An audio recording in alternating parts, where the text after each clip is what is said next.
You need to be able to show that all the companies involved are separate working entities, even though they work together. Did I say separate? Do I need to say it again? Separate. Keep it all separate.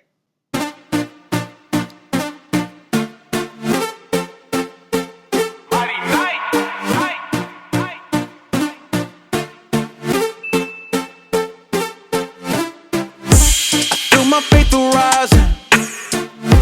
I'm crawling out the trenches, holding me. My life is. Hello, visionaries. Welcome back to my channel. My name is Maresa Talbert. I'm the founder and CEO of Talbert Law Office, your favorite go-to legal resource for all things business, nonprofit, and intellectual property law. So we've really been talking a lot about protecting your assets. Assets may include your products, your services, your methodologies, the way that you conduct business, your packaging, your cash, your stocks, your intellectual property, your real property. Of course, the list can go on and on. And the internet and social media streets will tell you just start an LLC or create a holding company to protect all of your assets. And while those entities do help to protect your assets, there are always two sides to every story. And in this case, there are two sides to every entity. So today, we're starting a new series to talk about what happens when protecting your assets goes wrong. For example, let's say we have Lisa, the LLC. Lisa is legally a person. We also have Tracy, and Tracy is the business owner of Lisa, the LLC. In most scenarios, if someone wants to sue Lisa, the LLC, they can't touch Tracy, the business owner. That's because Lisa is a separate legal person. But when protecting your assets goes wrong, then a person can sue Lisa, the LLC, and Tracy personally as the business owner. That means that in addition to attacking the business assets, a person can legally come after Tracy's personal home, her personal car, her personal stocks, and her personal assets to settle a lawsuit judgment or to settle any debts. This principle is known as piercing the corporate veil. When someone pierces the corporate veil, that limited liability bubble that is inherently within a business entity, such as an LLC or a corporation, disappears.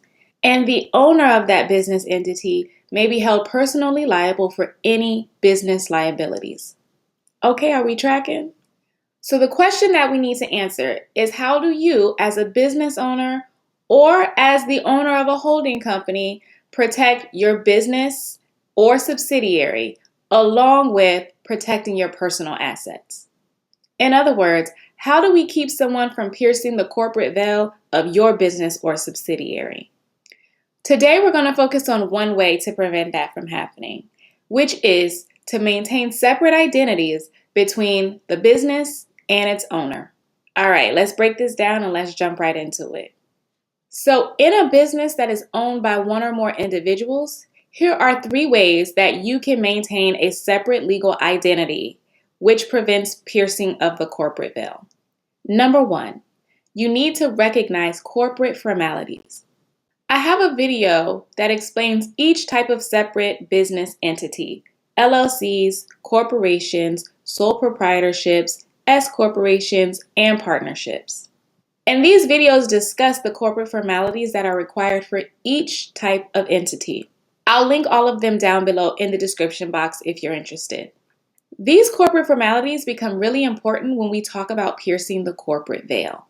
Depending on your business entity, you should be updating and following your corporate bylaws, maintaining your stock and membership ledgers, holding initial and annual meetings of your directors and officers, maintaining your registration and renewal status with your Secretary of State, documenting and maintaining records of your business decisions and activities, and ensuring that you're signing contracts in the company's name and not in your personal capacity. Taking these proper steps can make all the difference in maintaining that limited liability protection and protecting your personal assets. The second thing that you need to make sure that you're doing is maintaining separate business and personal bank accounts and assets. This is just business 101. Do not commingle funds. Keep your business and personal money separate. Have a business checking account that you only use for business expenses. Keep business assets such as equipment and property in your company's name and not in an individual's name. One example that comes to mind is the viral Mercedes G-Wagon tax write-off. You hear all over social media you can buy a G-Wagon and write off the entire cost of the car through Section 179 of the tax code. While this is true, you can only use that car as a tax write-off if you're using it primarily for business purposes, which means at least 50% of the time. So, how do you use a car for business purposes versus personal use? Well, if you're using a car for business, you're tracking the mileage, where you went and the date that you went, and the business purpose. Or maybe you're using your car for rideshare purposes, such as you're a driver with Uber or Lyft. With that in mind, how many people do you really think are using their tax write-off luxury car for business purposes? I can't call it. I'm just throwing it out there for you to think about. All right, moving right along. Number 3, you need to ensure that you are using your corporate designation for your business. I mentioned this briefly in my last video when talking about tips for choosing a business name. It seems so intuitive, but you'd be surprised how many people do not use their corporate designation. And what do I mean by corporate designation? I mean that you specify what entity you are registered as, such as an LLC or a corporation. If you are an LLC, you need to have your business name, comma, LLC, or your business name, comma, limited liability company. If you are a corporation, you should have your business name, comma, Inc. for incorporated, INC period, or your business name, comma, Corp, CORP period. These designations will typically appear on your website, on your written contracts, on your invoices. Generally, in most cases, if your business name is in writing, then you should be using the designation unless you have a DBA. Apart from the fact that this designation is legally required to be a part of your business name, it also helps to signify to the general public that your business is a separate legal entity and not a sole proprietorship, which does not create any separation between its legal owner and the business itself. So you want to make that distinction very well known to the general public. So those are the tips for a business that is owned by one or more individuals. On the other hand, if you have a holding company that owns subsidiaries, then the holding company needs to ensure, number 1, that its subsidiaries are following their corporate formalities.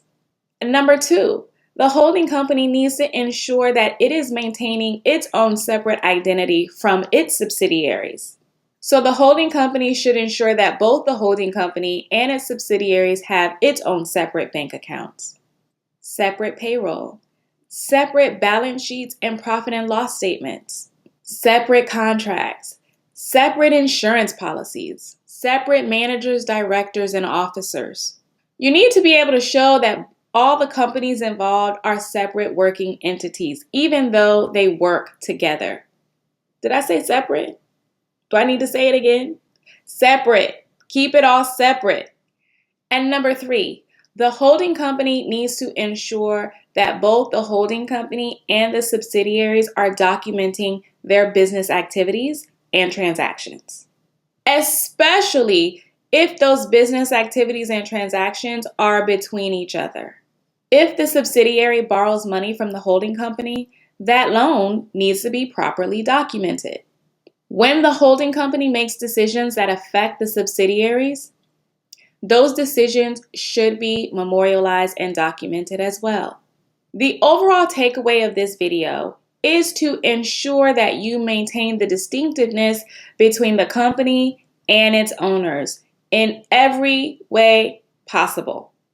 If a court cannot distinguish between what belongs to an owner versus what belongs to the company, and the owners cannot show proof that the companies are following their corporate formalities, the court may determine that the company is acting more like a sole proprietorship rather than an LLC or a corporation. The court can then pierce the corporate veil and award your personal assets to any person, whether that person is an individual or a business. All right, well, I think that's enough for today. Next week, we'll continue with another way to avoid piercing the corporate veil. In the meantime, I look forward to answering your questions in the comments. Don't forget to like, share, and subscribe. As always, this is Talbert Law Office, your favorite go-to legal resource for all things business, nonprofit, and intellectual property law. I'll see you in the next video. I done made it this far. I'ma keep it pushing, yeah.